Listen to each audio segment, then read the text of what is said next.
నమస్కారం. శ్రీ విశ్వావసునామ సంవత్సరం రాశి ఫలితాలు చెప్పుకుంటున్నాం మనం. ఇప్పుడు చెప్పుకునే రాశి మేన రాశి. ఈ మేన రాశి గురించి చెప్పే ముందు మనం ఈ సంవత్సరం గ్రహస్థితి ఎలా ఉందో చెప్పుకుందాం. బుధుడు మే నెల 4వ తేదీ వరకు మేనరాశిలో నీచిబడి ఉన్నాడు. కుజుడు 4వ తారీఖు జూన్ వరకు కర్కాటక రాశిలో నీచిబడి ఉన్నాడు. బుధగ్రహం కుజగ్రహం నీచ స్థానాలు. ఏ గ్రహానికి నీచ స్థానం రాకూడదు, ఈ రెండు గ్రహాలు నీచ స్థానంతో మొదలైంది ఈ సంవత్సరం కొద్దిగా. అది కూడా జూన్ వరకే. అయితే ఈ ఉగాది నుంచి ఇలా ఉంది కాబట్టి జూన్ వరకు అవి ఇచ్చే చెడు ఫలితాల గురించి తర్వాత చెప్పుకుందాం. ఈ గ్రహ సంచారం గురించి చెప్పేటప్పుడు గురుగ్రహ సంచారం గురించి చెప్పుకుందాం. గురువు మే నెల 8వ తారీఖు వరకు వృషభ రాశిలోను, 9 మే నుంచి 27 సెప్టెంబర్ వరకు మిథున రాశిలోను, 28 సెప్టెంబర్ నుంచి 27 డిసెంబర్ వరకు కర్కాటక రాశి ఉచ్చస్థితిలోను, 28/12 నుంచి సంవత్సరం అంతా మిథున రాశిలోను గురుగ్రహ సంచారం ఉంటుంది. రాహుకేతులు ఇద్దరు 17వ తారీఖు మే నెల నుంచి మారుతున్నారు. రాహు 17 మే నుంచి కుంభరాశిలోను, కేతు సింహరాశిలోనికి మారుతున్నారు. సంవత్సరం అంతా వీళ్ళు కుంభ సింహరాశిలో రాహుకేతులు సంచారం. ఇక శనిగ్రహం గురించి సంచారం గురించి చెప్పుకుందాం.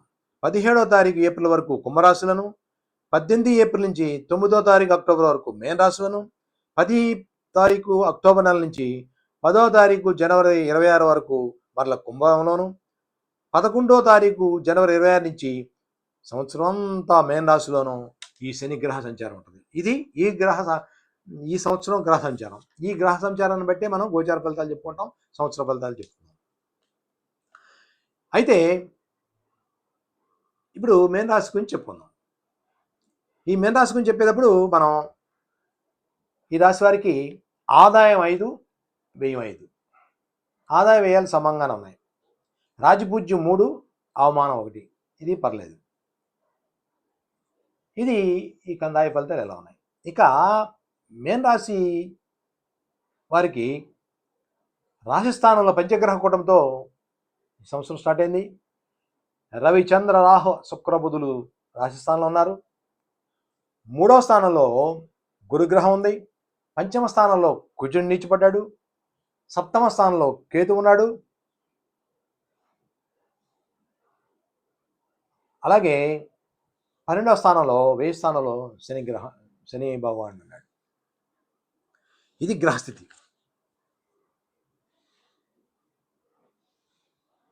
వీరికి ఏళ్ళనాటి శని ప్రభావం రాశిస్థానంలోకి శని రావడం వల్ల కొద్దిగా ఎక్కువ ఉంటుంది అన్నమాట చెప్పడం జరుగుతుంది గతం కన్నా. ఆరోగ్యం, అలసట, అకారణ భీతి, చికాకులు, కుటుంబ చికాకులు ఇవన్నీ కొద్దిగా ఏళ్ళనాటి శని వల్ల ఈ సంవత్సరం కొద్దిగా ఎదుర్కోవాల్సిన పరిస్థితి. అయితే అది ఎంతవరకు అంటే గురుగ్రహం మే 9వ తారీఖు కల్లా గురువు చతుర్థ స్థానంలోకి వస్తాడు. గొప్ప స్థానం గురువు చతుర్థ స్థానం, తర్వాత పంచమ స్థానం. అంటే రాబోయే 2 ఏళ్ళు మే నుంచి అసలు రాబోయే 2 ఏళ్ళు గురువు చాలా గొప్పగా ఎగుస్తాడు. అంటే ఏళ్ళనాటి శని ప్రభావం 70-80% ప్రభావం గురుబలం వల్ల తగ్గిపోతుంది. అయితే జూను చివరి వరకు బుధ కుజుల వల్ల నీచిపట్టడం వల్ల కొంచెం తగు జాగ్రత్తగా ఉంటే మంచి ఫలితాలు ఉంటాయి. గురుబలం వస్తుంది. అలాగే రాహుకేతు బలాలు కూడా 17వ తారీఖు మే నుంచి రాహుకేతు బలాలు వస్తున్నాయి. గురుబలం, రాహుకేతు బలాలు 3 బలాలు దిగ్బలం అవటం వల్ల శని ఏళ్ళనాటి శని ప్రభావం చాలా వరకు క్షీణించిపోద్ది. ఏళ్ళనాటి శని ప్రభావం ఈ రాశి వారికి పెద్దగా రాబోయే 2 ఏళ్ళు ఇబ్బంది పెట్టదన్నమాట చెప్పడం. ఈ సంవత్సరం కూడా చాలా బాగుంటుంది అన్నమాట చెబుతుంది. ఈ రాశి వారికి ఈ సంవత్సరం నుంచి అత్యధికమైనటువంటి ఫలితాలు అందిపుచ్చుకుంటారు అన్నమాట చెప్పడం జరుగుతుంది. సుఖ సంతోషాలతో ఉల్లాసంగా ఉత్సాహంగా ముందుకెళ్తారన్నమాట. రాహు 12వ స్థానంలోకి వెళ్తాం వల్ల, కేతు 6లో రావటం వల్ల సుదూర ప్రాంత నివాసాలు, అన్య అన్య ప్రదేశాలు, అన్య ప్రాంతాలు వెళ్ళటానికి అవకాశం ఉంది. అలాగే స్థానచలనానికి అవకాశం ఉంది. అలాగే పదోన్నతులు కలిగి పక్కకి వెళ్ళటానికి ఇంకో ముందుకెళ్ళడానికి అవకాశం అనేది రాహుకేతులు ఇలా బలాన్ని ఇస్తున్నారు కాబట్టి మంచి అవకాశం ఉంది.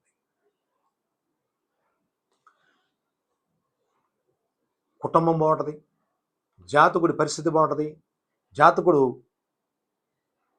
మంచి నడవడితో కూడిన జీవన విధానంలో ఉంటాడు, సంఘంలో మంచి పేరు ప్రఖ్యాతుల్లో ఉంటాడు, మాట చెల్లుబడతానని తెచ్చుకుంటాడు. అదేవిధంగా విద్యార్థులు విద్యల్లో రాణిస్తారు. 4వ స్థానంలో గురువు వస్తాడు. విద్యాకారకుడు గురువు విద్యాస్థానంలోకి 4వ స్థానంలోకి వస్తాడు. విద్య బాగా రాణిస్తుంది. విద్యార్థులు ఎల్లరూ, స్త్రీ పురుషులకు, బాలబాలికలందరూ, స్త్రీ పురుషులు ఎల్లరూ విద్యార్థుల్లో మంచి ర్యాంకులు తెచ్చుకుని మంచి ముందుకెళ్తారు. మంచి ఉద్యోగాల ముందుకెళ్తారు. డాక్టర్లు, ఇంజనీర్లు, అందరూ లాయర్లు అని ఏ చదువుకున్నా వాళ్ళందరూ మంచి స్థితిలోకి వెళ్తారు అన్నమాట. అలాగే సప్తమాధిపతి కూడా అయినటువంటి సప్తమాధిపతి కూడా అయినటువంటి బుధుడు ద్వితీయ స్థానంలోకి రావస్తాడు. అనడం వల్ల ఈ ఈ 2 కారణాంతరం వల్ల దాంపత్య విషయం కూడా బాగుంటుంది. తదుపరి అట్టి గురువు చతుర్థ స్థానంలో కూర్చుని అష్టమ స్థానాలు చూసడం వల్ల గతంలో ఉన్నటువంటి ఆరోగ్య లోపాలన్నీ తీరిపోతాయి. అనారోగ్య స్థితి నుంచి గట్టెక్కుతారన్నమాట చెప్పబడుతుంది. అట్టి గురువు 4వ స్థానంలో కూర్చుని రాజ్యస్థానాన్ని చూసడం వల్ల సంఘంలో కీర్తి ప్రతిష్టలు పెరుగుతాయి. తల్లి, విద్య, భూమి, గృహం, వాహనం, సౌఖ్యాలు అన్నీ బాగుంటాయి. వాహన సౌఖ్యాలు ఉంటాయి. అనేక వాహనాలు ఉంటాయి. భూములు కొనుక్కుంటారు, అనేక భూములు కొనుక్కుంటారు, గృహప్రవేశాలు చేస్తారు, గృహమందు శుభ కార్యక్రమాలు జరుగుతాయి, పెళ్ళిళ్ళు పేరంటాలు జరుగుతాయి. వివాహం ఆలస్యమైన వారికి, ఈ రాశి వారికి ఈ సంవత్సరం వివాహం అవడానికి చాలా అవకాశాలు ఉన్నాయి. సత్సంతాన సౌఖ్యాలు ఉన్నాయి. అలాగే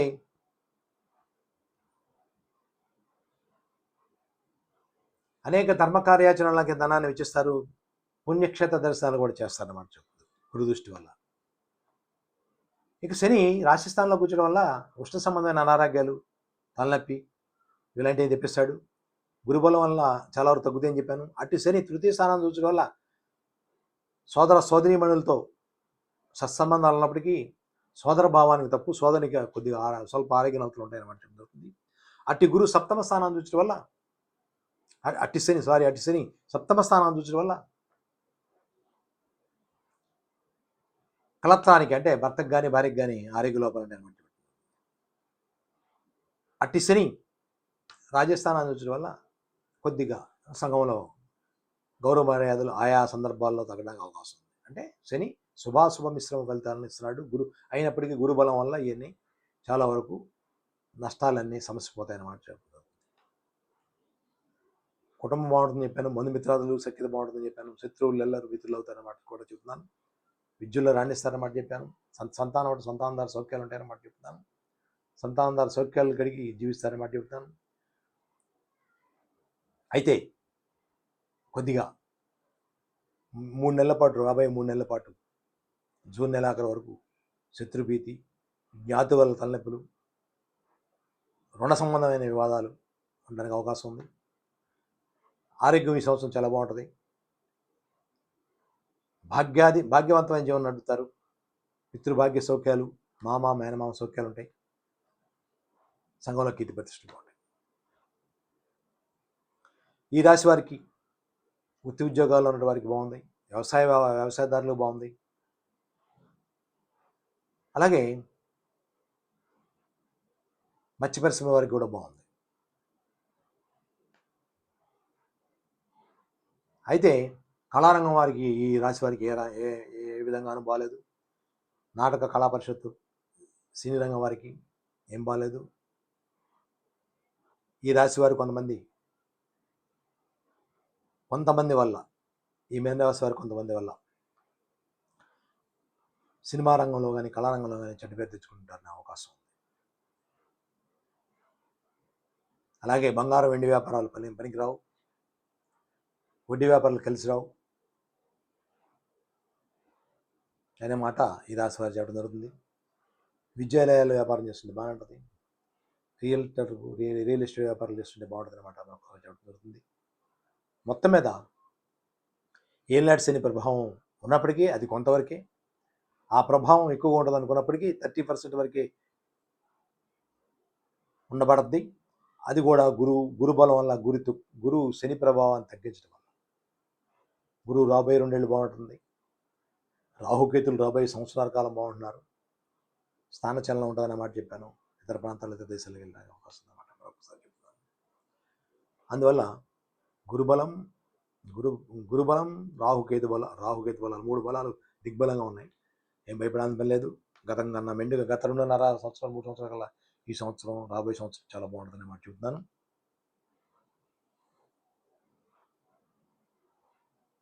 జాతక చక్రరీత్యా నీలం పచ్చరాయి ధరిస్తే మంచి ఫలితాలు ఉంటాయి. శివ పూజలు చేయించుకోవాలి, దుర్గామాత పూజ చేసుకోవాలి, గురు పూజలు చేసుకోవాలి, పెద్దల్ని ఆదరించాలి. గురు పెద్దల్ని, తండ్రుల్ని, అత్తమామల్ని, తల్లిదండ్రుల్ని, భర్త భార్య ఒకరినొకరు అన్యోన్యత కలిగి ఉండాలి. ప్రతి ఒక్కళ్ళని గురువు చూసి గురువుని ఆదరించి ముందుకెళ్ళాలి. ఎందుకంటే గురుబలం బాగుంది. నీలం పచ్చ ధరించండి. శివ పూజలు, గురు పూజలు, సుబ్రహ్మణ్యేశ్వర పూజలు, దుర్గామాత పూజలు, రాహుకేతుల పూజలు కూడా తప్పనిసరిగా చేయించుకుని మంచి ఫలితాలు ఉంటాయి. నీలం పచ్చరాయి ధరించండి.